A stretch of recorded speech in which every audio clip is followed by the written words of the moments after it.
Praise the lord, praise the lord. వందనాలు అందరికీ వందనాలు. చిన్న ప్రార్థనతో సెషన్ స్టార్ట్ చేసుకుందాం. మహాపరిశుద్ధుడైన తండ్రి, సర్వోన్నతుడు నాయన, మీకు వందనాలు చెల్లించుకుంటున్నాం. ఉదయకాలంలో ప్రభా, శ్రేష్టమైన నాయన సమయాన్ని దయచేసినారు ప్రభా. పరిశుద్ధుడైన నిన్ను నా తండ్రి పరలోకమునందు ఆశ్రయుడైన దేవా, మీకు స్తోత్రములు. దూతల చేత కొనియాడబడుతున్నారు దేవా, మేము వందనాలు. మేము కూడా ప్రభా చిన్న మందగా కూడి మీ భవించేంతకు వచ్చినాం తండ్రి. దేవా, మీరే మాతో మాట్లాడము తండ్రి. కావాల్సిన వర్తమానం దయచేయం ప్రభా. మా సొంత మాటలు, నా సొంత జ్ఞానం లయపరిచి మీరు మాత్రమే మాట్లాడమని, సహాయం చేయమని యేసుక్రీస్తు జీవంగల నామమున ప్రార్థన పెట్టుకుంటున్నాం మా తండ్రి. ఆమేన్. ఉదయకాలంలో దేవుని ఒక వాగ్దానం మనం జ్ఞాపకం చేసుకుందాం. కీర్తనలు 55వ అధ్యాయం నుండి చిన్న వాగ్దానాన్ని మనం జ్ఞాపకం చేసుకుందాం. కీర్తనలు 55వ అధ్యాయము 22వ వచనం చదువుతానండి. కీర్తనలు 55:22. నీ భారము యెహోవా మీద మోపము, ఆయన నిన్ను ఆదుకొనును. ఈ వాక్యము సహజంగా మనకు అందరికీ తెలిసిన వాక్యమే. ఇది మీకు కూడా తెలిసిన వాక్యమే. నీ భారము యెహోవా మీద మోపము, ఆయన నిన్ను ఆదుకొనును. ప్రతి ఒక్క విశ్వాస జీవితంలో ప్రతి ఒక్కరూ భారము యెహోవా మీద మోపుతున్నాం. మనం అంటే మన భారంను ఎలా మోపుతున్నాం? మన ప్రార్థన ద్వారాను, ఆయన ద్వారా విశ్వాసం ద్వారాను, ఆయన మీద నమ్మకం ద్వారాను మనము మన భారంను దేవుని మీద మోపుతున్నాం. ప్రతిరోజు మన లైఫ్ స్టైల్లో ప్రతిరోజు దేవుని సహాయం కోరుకుంటున్నాం.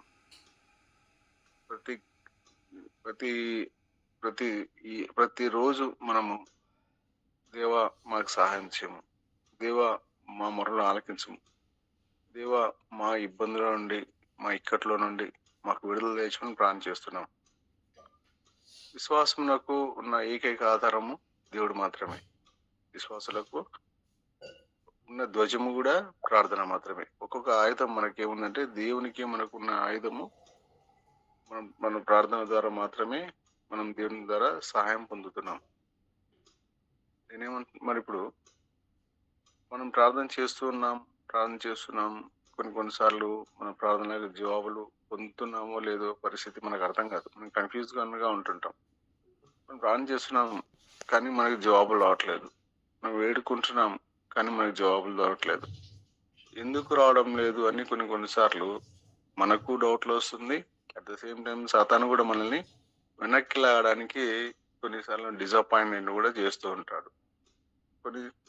మనం చరిత్రలో చూసుకున్నప్పుడు కొన్నిసార్లు వెంటనే జవాబులు దొరకని సందర్భాలు కూడా మనం చూస్తాం.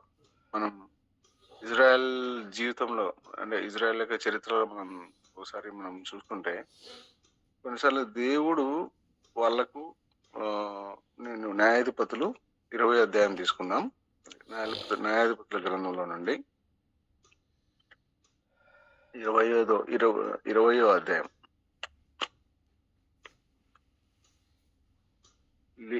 అందులో యుద్ధం గురించి ఒకసారి బెన్యామీనీయులకు ఇజ్రాయేలీలకు మధ్య ఇజ్రాయెల్లో యుద్ధం జరుగుతుంది. ఆ యుద్ధం జరిగినప్పుడు వాళ్ళు దేవుని అడుగుతారు, అంటే మేము యుద్ధం చేయాలన్నా వద్దా? మా సహోదరుల మధ్యనే యుద్ధం జరుగుతుంది. ఒక రకంగా చెప్పాలంటే ఈ డేస్ అనేటివి ఒక రకంగా ఇజ్రాయెల్ చరిత్రలో కఠినమైన దినములు, అంటే కష్టమైన డేస్. అంటే సహోదరుల మధ్యనే యుద్ధం జరుగుతుంది. మరి వాళ్ళు బాధతో ప్లాన్ చేస్తారు. 20వ అధ్యాయం తీసుకుందాం. న్యాయాధిపతుల గ్రంథంలో 20వ అధ్యాయము 18వ వచనం నుండి 21వ వచనంలో మనం అబ్జర్వ్ చేసినట్లయితే, ఇక్కడ ఇజ్రాయేలు వీరు లేచి బేతేలుకు పోయి ఇజ్రాయేలు బెన్యామీనులతో చేయవలసిన యుద్ధం గురించి మాలో ఎవరు ముందుగా వెళ్ళవాలని దేవుని యుద్ధం మనవి చేసినప్పుడు యెహోవా యూదా వంశస్థులు ముందుగా వెళ్ళవాలని చెప్పాను. కాబట్టి ఇశ్రాయేలు ఉదయంనే లేచి గిబియాకు ఎదురుగా దిగిరి. ఇజ్రాయేలు బెన్యామీనులతో యుద్ధం చేయ బయలుదేరినప్పుడు ఇజ్రాయేలు గిబియా మీద పడుటకు యుద్ధ పంక్తులు పిడ్చగా బెన్యామీయులు గిబియాలో నుండి బయటకు వచ్చి ఆ దినమున ఇజ్రాయెల్లో 22,000 మందిని నేల కూల్చిరి. ఇక్కడ ఒకసారి ఇజ్రాయెల్ ఇక్కడ ఓడిపోతారు. ఇందులోనే ఫస్ట్ టైం దేవుని అడుగుతున్నారు. ఇక్కడ వీళ్ళు దేవుని అడగకుండా వెళ్ళట్లేదు, దేవుని అడిగి ప్లాన్ చేసి వెళ్తున్నారు. కానీ ఇక్కడ మాత్రం అపజయం చూస్తున్నాం మనం. వెంటనే ఇక్కడ విక్టరీ రాలేదు. తర్వాత ఇదే మళ్ళీ ఇంకోసారి మళ్ళీ ప్లాన్ చేస్తారు. మళ్ళీ దేవుడా మేము మాకు విక్టరీ రాలేదు కదా మళ్ళీ, కాబట్టి మళ్ళీ మనం ప్లాన్ చేసి మళ్ళా ట్రై చేయాలనుకున్నప్పుడు ఇదే 25వ వచనంలో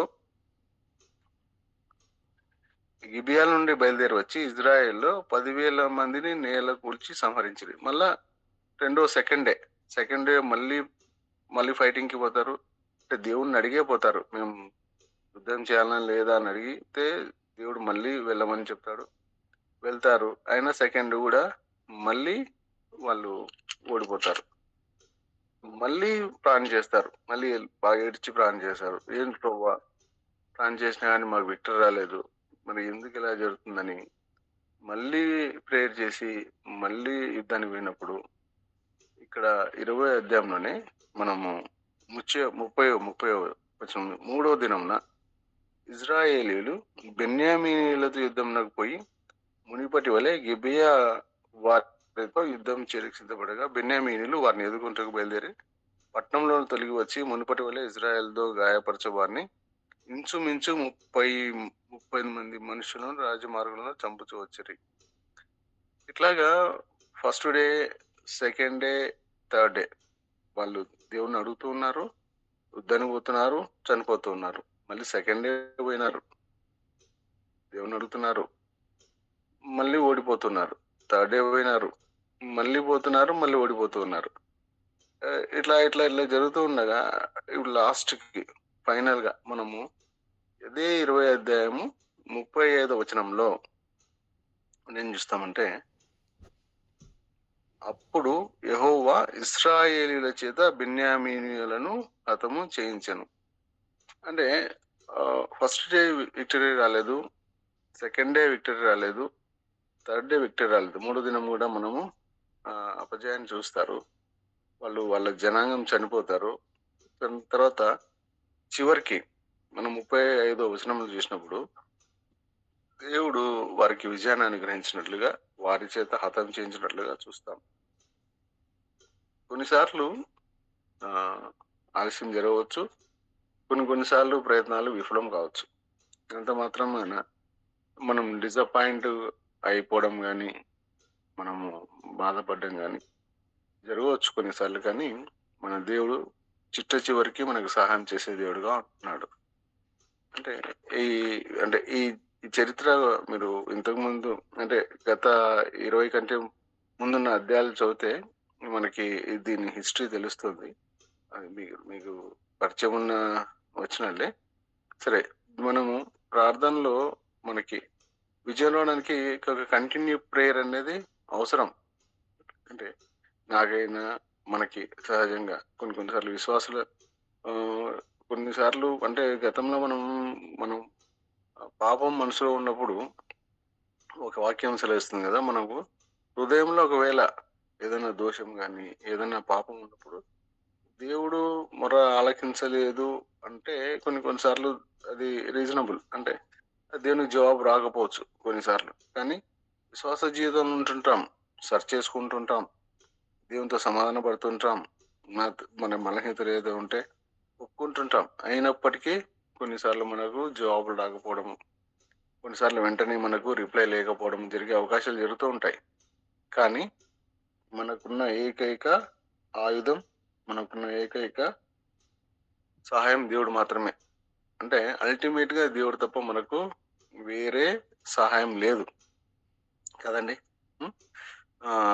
కానీ ప్రార్థనలో మనం విజయం పొందడానికి కొంతమంది భక్తుల జీవితాల్లో మనం చూసినప్పుడు ఒక రహస్యం ఏం చెప్తున్నారంటే స్తుతించాలి అని చెప్తున్నారు. అంటే ప్రాతకాలమున అంటే ఈ 3 గంటల నుండి 4 ఆ సమయంలో మనకు ప్రార్థనలో మనం సహజంగా ఈ ప్రాబ్లమ్ ఉంది ప్రభువా, ఈ ప్రాబ్లమ్ ఉంది నాయన అని మనం ప్రార్థన చేస్తుంటాం. దానికంటే ముందుగా భక్తులు ఏమంటున్నారంటే మీరు స్తుతించండి, ప్రభువును ఆరాధించమని అంటున్నారు. అంటే ఏవైతే ప్రాబ్లమ్స్ క్లియర్ కావాలనుకుంటే మనం పొంది ఉన్నట్లుగా విశ్వాసం ద్వారా దాన్ని మనము ఆ ప్రాబ్లంను సాల్వ్ అయినట్లుగా మనం దేవుని స్థుతించాలంటున్నారు. దేవుణ్ణి మొట్టమొదట మనం చేయాల్సినది మనం మనలో మనం ప్రాబ్లమ్స్ చెప్పడం కంటే ఫస్ట్ చేయాల్సిన పని స్థుతించడం, దేవుని ఫస్ట్ ఆరాధించడం. తర్వాత మనకు మేము విజయం పొందినట్లుగా మనము దేవుని ప్రార్థించాలి. అంటే మనకి మనకి ప్రార్థన ఆలకించినందుకు ఈ జవాబులు దయచేయడానికి మీకు వందనాలు ప్రభు అని ఆల్రెడీ మనం పొందినట్లుగా వాక్యం సెలవిచ్చిన రీతిగానే మనం దేవుని ఆరాధించాలంట. దీనివల్ల కొన్ని ప్రాబ్లమ్స్ సాల్వ్ అవుతున్నాయని మనకు భక్తులు చెప్తున్నారండి. అదొకటి, అది మనం గ్రహించవలసి ఉన్నది. ఇంకోటి ఏమంటే కంటిన్యూస్ ప్రేయర్. అది మనం మనం వివరాలు మనం మనం చూస్తున్నాం, గతంలో కూడా చూస్తున్నాం. అంటే కంటిన్యూగా అడుగుతున్నప్పుడు ఒక న్యాయాధిపతిని ఆయన ఆయన న్యాయం తీర్చమని అడుగుతూ ఉన్నప్పుడు ఆమె విసిగిస్తూ ఉంటే ఏ విధంగా అయితే ప్రార్థన నేను అతను ఆయన ఏ విధంగా అయితే ఆ విధవరాలకి న్యాయం తీర్చినాడో, బహుశా మనము దేవుణ్ణి విసిగించకపోవడం వల్ల కూడా కొన్నిసార్లు మనకు జవాబులు రాకపోవచ్చు. దేవుణ్ణి విసిగించాల్సిన పరిస్థితి ఉంది మనకి. ఖచ్చితంగా విసిగించాలి. అప్పుడు ఖచ్చితంగా దేవుడు కొన్నిసార్లు ఆలస్యమైనప్పటికీ దేవుడు ఖచ్చితంగా ఒకరోజు మనకు ఖచ్చితంగా సహాయం చేస్తాడు. ఖచ్చితంగా మన ప్రాబ్లంకి మన ప్రార్థన ఖచ్చితంగా జవాబిస్తాడు. ఎందుకంటే మనము హ్యూమన్ బీయింగ్స్, మన చేతనైనంత వరకు మనం చేయగలం. మన దగ్గర ఎంత శక్తి ఉన్నదో, మన దగ్గర ఎంత ఎఫర్ట్ ఉన్నదో అంతవరకు చేయగలం. మనకు ఒక లిమిట్ ఉంటుంది. మన లిమిట్స్ మన వల్ల కాదు అన్నప్పుడు, మన ప్రయత్నాలు విఫలమైనప్పుడు దేవుడు మాత్రమే మనకు సహాయం, దేవుడు మాత్రమే దుర్గం, దేవుడు మాత్రమే అల్టిమేట్ హెల్పర్, అంతే. కాబట్టి మనం ఖచ్చితంగా దేవుణ్ణి మాత్రమే ఆధారం చేసుకొని దేవుని సహాయం కోసం వేడుకోవాల్సిందే. దీనికి ఎందుకు మనం అంటే సమ్ టైమ్స్ మనం రిక్వెస్ట్ దేవుడు మనకు జాబ్ వచ్చేంత వరకు మన రిక్వెస్ట్ ఎలా వెళ్ళాలి అంటే, చిన్న ఎగ్జాంపుల్ మనకు చిన్నప్పుడు మనం కథలో కూడా చూస్తాం కదండి. అంటే ఇది మీరు కూడా చిన్నప్పుడు చదివే ఉంటారు. అంటే అంటే ఆ నీటి బాణలో నీళ్లు కింద ఉంటాయి. నీళ్లు ఉన్నప్పుడు ఆ కాకి తిరుగుతూ వచ్చి ఆ బాణలో నీళ్లు ఉన్నప్పుడు చూస్తుంది. అది మీకు అందరికి తెలిసిందే. నేను మళ్ళీ ఒకసారి చెప్తున్నాను. ఫర్ ఎగ్జాంపుల్, ఆ బాణలో ఉన్న నీటిని తీసుకోవడం కోసం ఏం చేస్తుంది? రాళ్ళు వేస్తూ ఉంటే చివరికి ఆ నీళ్లు పైకి వస్తాయి. ఆ నీళ్లు పైకి వచ్చిన తర్వాత ఆ నీళ్లు తాగి ఆ కాకి వెళ్ళిపోతుంది. అది మీ అందరికీ తెలిసిన స్టోరీ. చిన్నప్పుడు ప్రతి ఒక్కరు చదివి వచ్చింటాం కదండి ఈ స్టోరీ. ఆ విధంగా మనము కూడా ఖచ్చితంగా రాళ్ళు వేస్తూనే ఉండాలి. ఆ నీళ్లు చేదుకునేంత వరకు, మన దాహం తీరేంత వరకు, ప్రభు జవాబు ఇచ్చేంత వరకు మనం ఎప్పుడైతే కంటిన్యూస్ గా ప్రార్థన చేస్తామో ఖచ్చితంగా దేవుడు సహాయం చేస్తాడండి. దేవుడు నమ్మదైన వాడు, దేవుడు వాగ్దానం ఇచ్చి నెరవేర్చువాడు, దేవుడు ఖచ్చితంగా అగాధ స్థలంలో ఉన్న వారిని నా తండ్రిని మొరపెట్టినప్పుడు జవాబు ఇస్తున్న దేవుడిగా మనం చూస్తున్నాం. అందుకే మనం ఒక వాక్యాన్ని జ్ఞాపకం చేసుకున్నాం. మనము నెహెమ్యా 13వ అధ్యాయము 2వ వచనం. నెహెమ్యా 13వ అధ్యాయంలో మనం చూసినట్లయితే చిన్న వాక్యాన్ని చూసుకున్నామండి.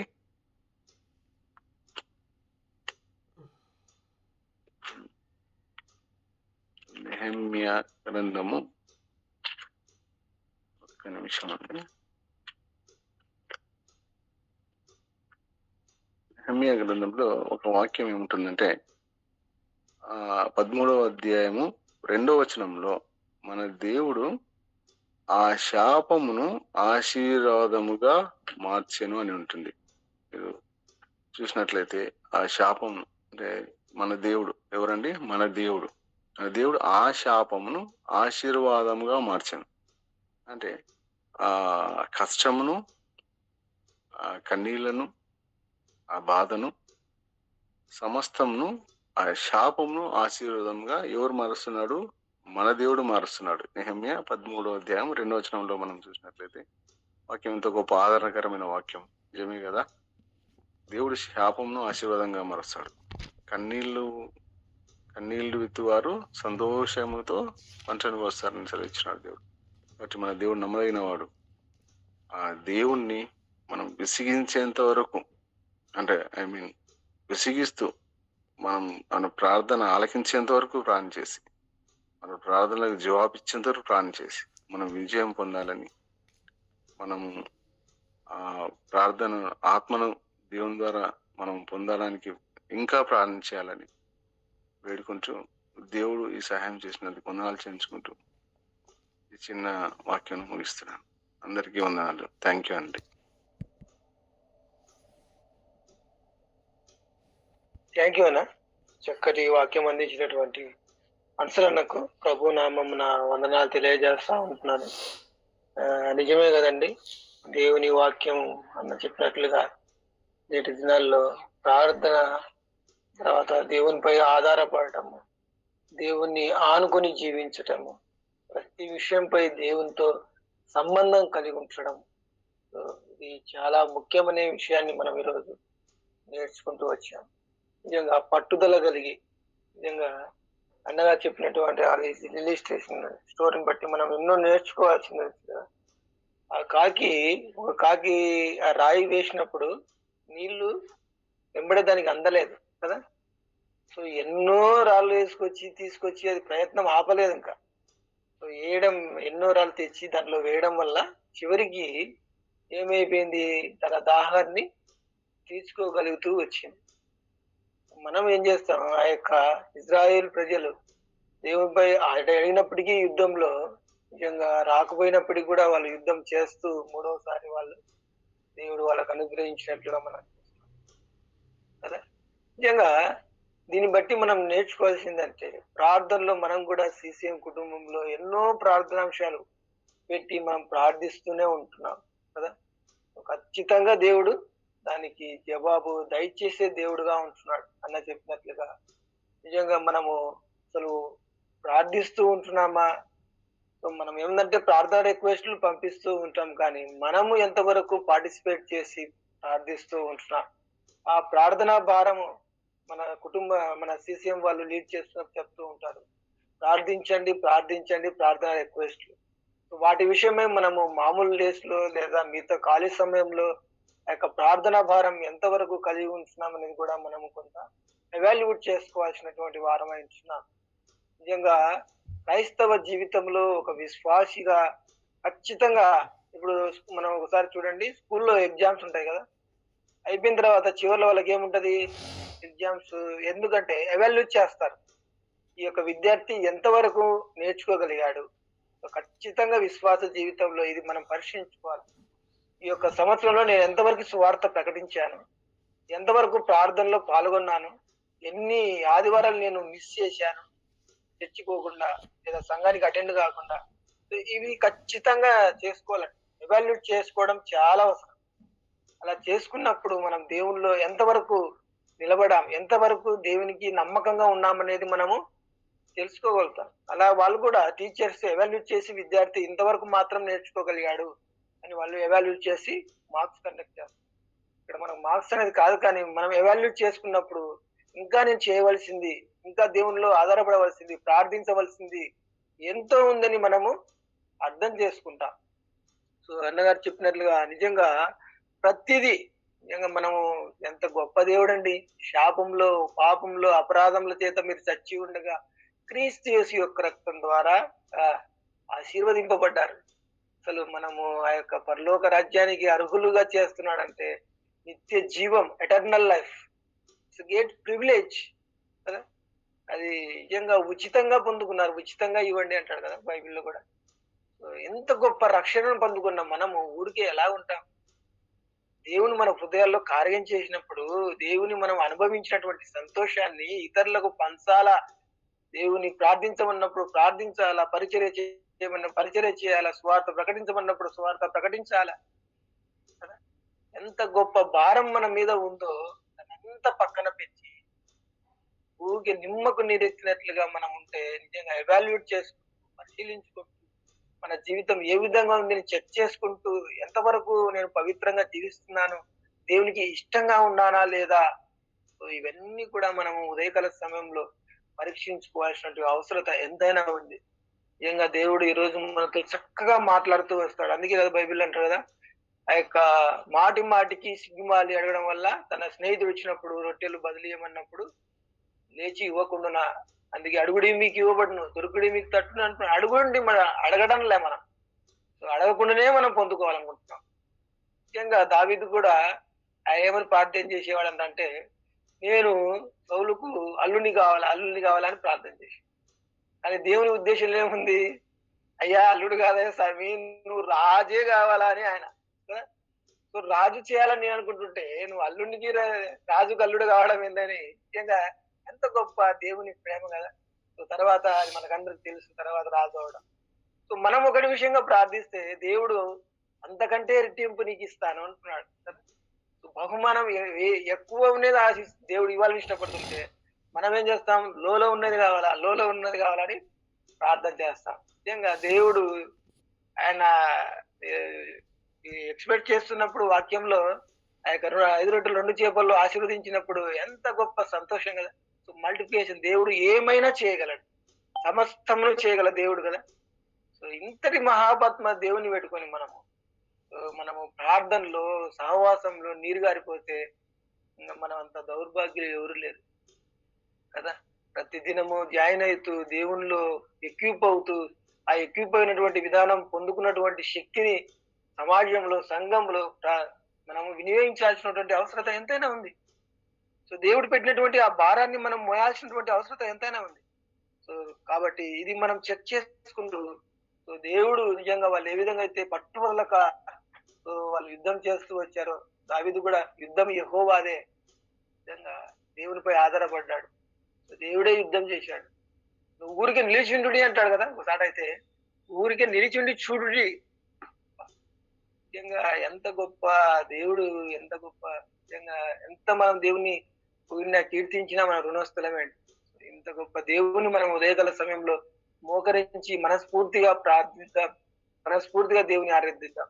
దయచేసి జ్ఞాపకం చేసుకోండి, మనకు ఈ మంత్ చివరిలో ఆల్ నైట్ ప్రేయర్ ఉంది.